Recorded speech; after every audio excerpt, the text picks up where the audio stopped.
দেশের প্রেক্ষাপট চেঞ্জ হওয়ার পর থেকেই আমাদের সুন্নি জামাতের অনেকগুলো পীর বুজুর্গ যারা আছে তাদের মাজারগুলো ভেঙ্গে দেওয়া হয়েছে। এরপরেই বিভিন্ন দরবারে দরবারে খানকায় আক্রমণ করে বিভিন্ন দরবার লুটপাট করা হয়েছে। এরপরেই তারা টার্গেট করেছে আহলে সুন্নাত ওয়াল জামাতের সুন্নি আলেমদেরকে।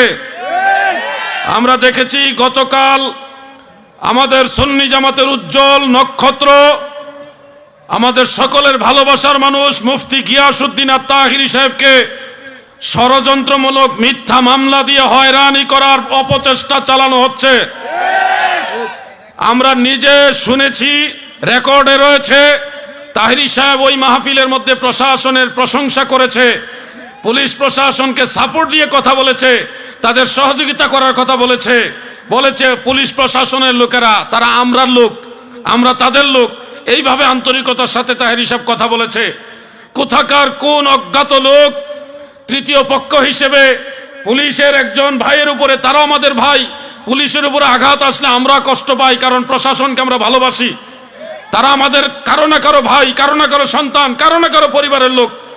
একজন পুলিশ সদস্যের মাথায় আঘাত পেয়েছে, তিনি আহত হয়েছেন, এটার জন্য আমরা দুঃখ প্রকাশ করছি। আমরা সুন্নিরা কখনো প্রশাসনের উপর অ্যাটাক করি না, আইন শৃঙ্খলার প্রতি শ্রদ্ধাশীল। আখাউড়া থানার সেই পুলিশ অফিসার আহত হয়েছেন, এই জন্য আমরা আন্তরিকভাবে তিনাদের সাথে সমবেদনা প্রকাশ করছি। এবং সত্যিকার যে এই আক্রমণটা করেছে, ঢিলটা ছুঁড়েছে, তাকে তদন্তের মাধ্যমে বের করে এনে আইনের আওতায় এনে শাস্তির আওতায় নিয়ে এনে তাকে দৃষ্টান্তমূলক শাস্তি দেওয়া হোক, সেটাও আমরা চাই। কিন্তু কোথাকার কোন অজ্ঞাত লোক, অপরিচিত লোক, নারায়ের ইয়া রাসূলুল্লাহ জিন্দাবাদ, কোথাকার কোন অজ্ঞাত লোক, অপরিচিত লোক, সে ঢিল মেরেছে, তার দোষ আল্লামা তাহিরি সাহেবের উপরে কেন দেওয়া হবে?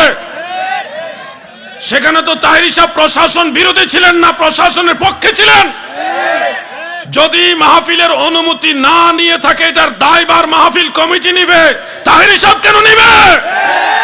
তিনি তো মেহমান, গেস্ট। প্রশাসন এসে বলছে এটার অনুমতি নাই, তিনি নেমে গেছে, মাইক ছেড়ে দিয়েছে কয়েক মিনিটের মধ্যে। আইনের প্রতি উনি শ্রদ্ধা দেখিয়েছেন।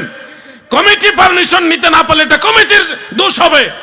আমাদের সুন্নি আলেমদেরকে ছলে বলে কৌশলে তিনারা একটা চক্রান্ত করে সুন্নিদেরকে তারা বাইস্ট করতে চায়।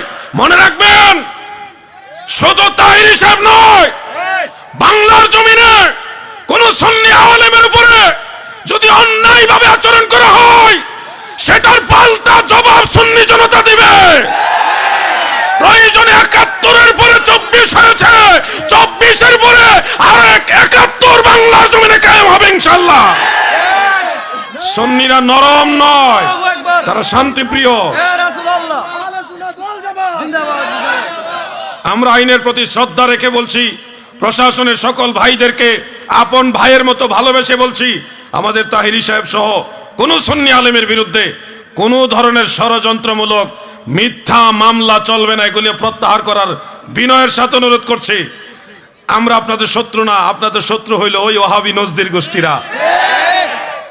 যখন বাংলাদেশে এতগুলি পুলিশ সদস্য নিহত হয়েছে, তখন এই সুন্নি মুসলমানরা আপনাদের জন্য চোখের পানি ফেলেছে, দোয়া করেছে।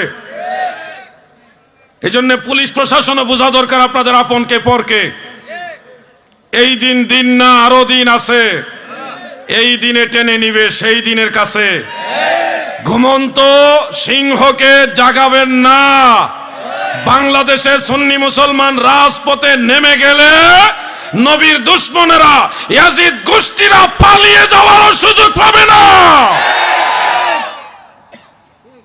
আমরা আইনের প্রতি শ্রদ্ধাশীল বিদায় এটা দুর্বলতা মনে করবেন না। যারা আইন প্রশাসনকে সম্মান করে না, তাদেরকে তেল দেন, নম নম করেন। আর আমরা সম্মান করি বিদায় আমাদের সবসময় বাস দিবেন, এটা ঠিক না।